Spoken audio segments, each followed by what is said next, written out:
Hello guys, welcome back to my channel.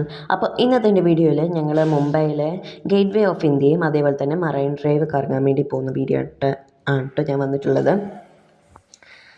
അപ്പോൾ ഞങ്ങൾ marine ഡ്രൈവിൽ പോയത് ഒരു വൈകുന്നേരമൊക്കെ ആയ ടൈമിലായിരുന്നു കേട്ടോ. പിന്നെ ഞാനൊരു കാര്യം അറിയാൻ വേണ്ടി മറന്നുപോയി. ഞങ്ങൾ ഇവിടുത്തെ ഹാജി അലി എന്നുള്ള സ്ഥലത്തിൽ പോയി ഒരു വീഡിയോ ഇട്ടിട്ടുണ്ടായിരുന്നു. അപ്പോൾ അത് നിങ്ങൾ കണ്ടിട്ടില്ലെങ്കിൽ വേഗം തന്നെ നിങ്ങൾ ചെന്നിട്ട് കണ്ടോളൂ. അതിൻ്റെ ലിങ്ക് ഞാൻ എൻ്റെ ഡിസ്ക്രിപ്ഷനിൽ കൊടുത്തേക്കാം. അപ്പോൾ ചെക്ക് ചെയ്യേണ്ടവരൊന്ന് നോക്കാം കേട്ടോ. അപ്പോൾ നിങ്ങൾ ആദ്യമായിട്ടാണ് എൻ്റെ ചാനലിൽ നിന്ന് വീഡിയോ കാണുന്നതെങ്കിൽ ഒന്ന് സബ്സ്ക്രൈബ് ചെയ്ത് സപ്പോർട്ട് ചെയ്യണേ. കൂടെ ഞാനിതുള്ള ബെല്ലൈക്കൺ കൂടി ഞെക്കാൻ മറക്കരുത് കേട്ടോ. അപ്പോൾ അതേ വേഗം തന്നെ നമുക്ക് നമ്മുടെ വീഡിയോയിലോട്ട് കിടക്കാം.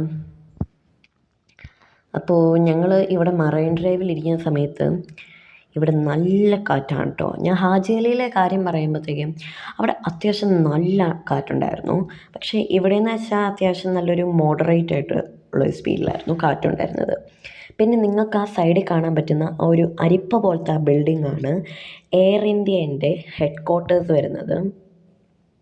അതേപോലെ തന്നെ ഇതിപ്പോൾ ഞാൻ ഇരിക്കുന്നിടത്ത് നിന്ന് ലെഫ്റ്റ് സൈഡിലോട്ട് നോക്കുമ്പോഴാണ് നമുക്കത് കാണാൻ പറ്റും. റൈറ്റ് സൈഡിലോട്ട് നോക്കിയാൽ നമുക്ക് മുകേഷ് അംബാനിയുടെ വീടൊക്കെ കാണാൻ പറ്റും. അങ്ങനെയൊക്കെയാണ്. നമുക്ക് ഇവിടെ നിന്ന് നോക്കിക്കഴിഞ്ഞാൽ അത്യാവശ്യം നല്ലൊരു വ്യൂ കിട്ടും. ഇവിടെ നമ്മൾ ഇരിക്കുമ്പോഴത്തേക്കും ബാക്കിലോട്ട് നോക്കിയാൽ നല്ലൊരു ട്രാഫിക് ബ്ലോക്ക് കാണാൻ പറ്റും. മുന്നിലോട്ട് നോക്കിയാൽ നല്ല സീ കാണാൻ പറ്റും. ഗൈസ്, നമുക്ക് നല്ല സ്ട്രെസ്സും അതേപോലെ തന്നെ കുറേ ദേഷ്യവും അങ്ങനത്തെ കാര്യങ്ങളൊക്കെ ആയിട്ട് വരുവാണെങ്കിൽ നമുക്ക് ഇവിടെ കാണാൻ വേണ്ടി പറ്റിയൊരു സ്ഥലമാണ്. നിങ്ങൾ എന്തായാലും ഇവിടെ വന്ന് നോക്കണം കേട്ടോ. പിന്നെ ഞങ്ങൾ ഇവിടുത്തെ ഓടീൻ്റെ ഒരു ഷോപ്പ് കണ്ടു. അതേപോലെ തന്നെ ഇപ്പം ഞങ്ങൾ പോയിക്കൊണ്ടിരിക്കുന്നത് ഗേറ്റ് വേ ഓഫ് ഇന്ത്യയിലോട്ടാണ് കേട്ടോ. ഗേറ്റ് വേ ഓഫ് ഇന്ത്യയിലോട്ട് ഞാൻ രണ്ടാമത്തെ പ്രാവശ്യമാണ് പോകുന്നത്. കഴിഞ്ഞ പ്രാവശ്യം പോയപ്പോഴും ഞാൻ പോയിട്ടുണ്ടായിരുന്നു. ഇപ്പം ഞങ്ങൾ കരിമ്പൻ ജ്യൂസാണ് കുടിച്ചുകൊണ്ടിരിക്കുന്നത്. പിന്നെ ഇതിൻ്റെ പുറകെ നടന്ന വേറൊരു കഥയുണ്ട്. എന്താണെന്ന് വെച്ചാൽ ആ സൈഡിൽ കാണുന്ന ഈ ഒരു മസാലപ്പൊടി ഞാൻ കുറേ എടുത്ത് വാരിയിട്ടിട്ട് അത്യാവശ്യം ഞാൻ ഛർദ്ദിച്ചായിരുന്നു.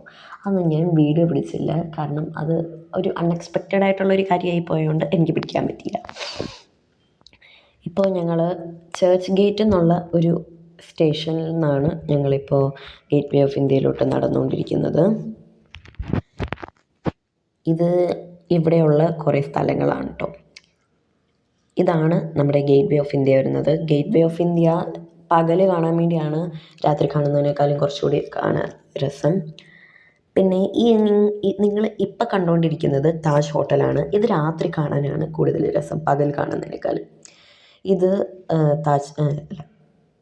ഗേറ്റ് വേ ഓഫ് ഇന്ത്യൻ്റെ സൈഡിലുള്ള സീ ആണ്.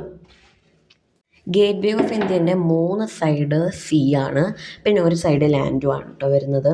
ഇവിടെ നോക്കിക്കഴിഞ്ഞാൽ നമുക്ക് അത്യാവശ്യം നല്ല ഒരു വ്യൂ കാണാൻ പറ്റും.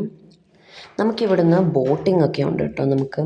പിന്നെ ഞങ്ങൾ ബോട്ടിങ്ങിലൊന്നും കയറാതിരുന്നത് രാത്രി ആയതുകൊണ്ടാണ്. രാത്രി അല്ലെങ്കിൽ ബോട്ടിങ്ങിന് സൗകര്യമൊന്നുമില്ല. പിന്നെ ഈ താജ് ഹോട്ടൽ എനിക്ക് എത്ര കണ്ടിട്ടും മതിയാവുന്നില്ലായിരുന്നു. എനിക്ക് അത്രയ്ക്ക് ഇഷ്ടപ്പെട്ടു കേട്ടോ. നല്ലൊരു വിൻറ്റേജ് ആയിട്ടുള്ളൊരു ബിൽഡിങ്. അപ്പോൾ ഇതിൻ്റെ മുന്നിൽ നിന്ന് ഞാൻ കുറേ ഫോട്ടോ എടുത്തിട്ടുണ്ടായിരുന്നു ഗൈസ്. അപ്പോൾ ഇതൊന്നും എനിക്ക് അതിനകത്തോട്ട് കയറ്റാൻ പറ്റിയില്ല. കാരണം ഭയങ്കര ലെങ്തി ആയി പോകണ്ടെന്ന് വിചാരിച്ചിട്ടാണ് കേട്ടോ. പിന്നെ നമുക്ക് ഇവിടുന്ന് ബോട്ടിങ് ചെയ്തിട്ട് നമുക്ക് എലഫൻ്റ കേവ്സിലോട്ട് പോകാൻ പറ്റും കേട്ടോ. അപ്പോൾ അവസാനം ഞങ്ങൾ ഇവിടുന്ന് CSMTയിലോട്ട് പോയി, ഛത്രപതി ശിവാജി മഹാരാജ് ടെർമിനസിലോട്ട്. ഇതിന് 100 വർഷത്തെ പഴക്കമുണ്ട് കേട്ടോ. ഞങ്ങൾ ഡബിൾ ഡെക്കർ ബസ്സിനാണ് ഇങ്ങോട്ടേക്ക് പോയത്. ഇത് മുംബൈൻ്റെ ഹാർട്ട് ഭാഗത്തിലോട്ട് വരുന്നുണ്ട്. ഇവിടെ കുറേ എല്ലാ ഭാഗത്തും മുംബൈൻ്റെ എല്ലാ ഭാഗത്തു നിന്നുള്ള ട്രെയിനുകളും ഇങ്ങോട്ട് വരും കേട്ടോ. അപ്പോൾ ഞങ്ങൾ ഇവിടുന്ന് സാൻപാലയിലോട്ട് തിരിച്ചു പോയിട്ടോ. അപ്പോൾ ഇത്രയുള്ളൂ എൻ്റെ വീഡിയോ. ഇഷ്ടപ്പെട്ടാൽ ലൈക്ക് ചെയ്യുക, ഷെയർ ചെയ്യുക, കമൻറ്റ് ചെയ്യുക. പുതിയ വീഡിയോ നമുക്ക് വീണ്ടും കാണാം. ബൈ.